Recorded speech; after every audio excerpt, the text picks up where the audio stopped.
दहेज लेने वालों हो जाओ सावधान। हाई कोर्ट ने सुना दिया ऐसा फैसला कि बेटों की शादी में मोटी रकम मांगने वालों की छाती पर लौट गया सांप। हाई कोर्ट ने की तीखी टिप्पणी और दूल्हा दुल्हन की भूमिका को किया तय। अब जो दहेज मिलेगा उसमें दुल्हन को मिलेगा बड़ा अधिकार। इधर कोर्ट ने लिया फैसला, उधर फैसले पर उठने लगे सवाल। लालचियों का चेहरा तमतमा उठा और सबसे ज्यादा हुआ इस फैसले पर मलाल। देखिए कोर्ट ने क्या कहा। हाई कोर्ट का यह फैसला ताउम्र याद रखा जाएगा और उन माँ बाप के लिए भी ये फैसला सही साबित होगा जो बेटियों की शादी में खूब पैसा खर्च करते हैं, लेकिन उस पर कब्जा बेटी के ससुराल के लोग कर लेते हैं।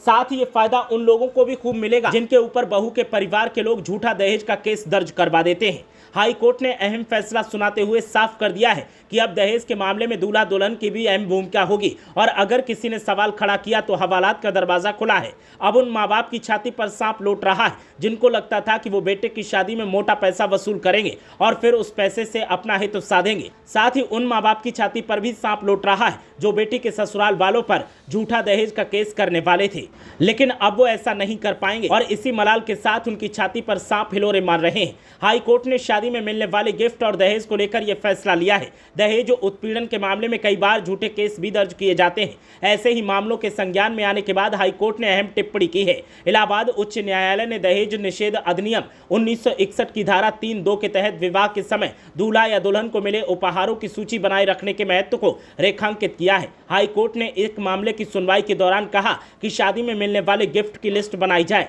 इस लिस्ट पर दूल्हा और दुल्हन के साइन भी होने चाहिए। इस मामले में अगली सुनवाई 23 मई को होगी। हाई कोर्ट का मानना है कि ये झूठे दहेज के आरोपों और इसके बाद होने वाले विवादों को रोकने में मदद करेगा। हाई कोर्ट में जस्टिस विक्रम डी चौहान ने कहा कि गिफ्ट की सूची पर दोनों पक्षों और उसके परिवार के सदस्यों को बाद में शादी में दहेज लेने या देने का झूठा आरोप लगाने से रोकने में मदद करेगी। कोर्ट ने अगली सुनवाई पर सरकार से हलफनामा दाखिल करने को कहा है। इसमें सरकार को बताना होगा कि दहेज प्रतिषेध अधिनियम के रूल 10 के अंतर्गत कोई नियम प्रदेश सरकार ने बनाया है। दहेज निषेध अधिनियम 1961 की धारा 3 में दहेज देने या लेने पर कम से कम 5 साल की सजा का प्रावधान है। इसके अलावा कम से कम 50,000 रुपए या दहेज के मूल्य के बराबर राशि जो भी अधिक हो जुर्माने का प्रावधान है। इस कानून के मुताबिक विवाह के समय दूल्हे या दुल्हन को जो उपहार दिए जाते हैं और जिनकी मांग नहीं की गई है उन्हें दहेज की नहीं माना जा सकता अगर ऐसे उपहारों की सूची नियम के अनुसार बनाई गई हो। दहेज निषेध नियम 1985 का नियम 2 धारा 3(2) के तहत उपहारों की सूची को बनाए रखने के तरीके को निर्धारित करता है। हाई कोर्ट ने कहा कि विधायिका ने जानबूझकर शादी में दुल्हा और दुल्हन को मिलने वाले गिफ्ट को दहेज की परिभाषा से बाहर रखा है। हालांकि इस छूट का फायदा लेने के लिए दूल्हा दुल्हन को गिफ्ट की सूची बनानी जरूरी है। ये लिस्ट दहेज के आरोपों को खत्म करने के लिए एक उपाय के रूप में भी काम करेगी जो बाद में वैवाहिक विवाद में लगाए जाते हैं।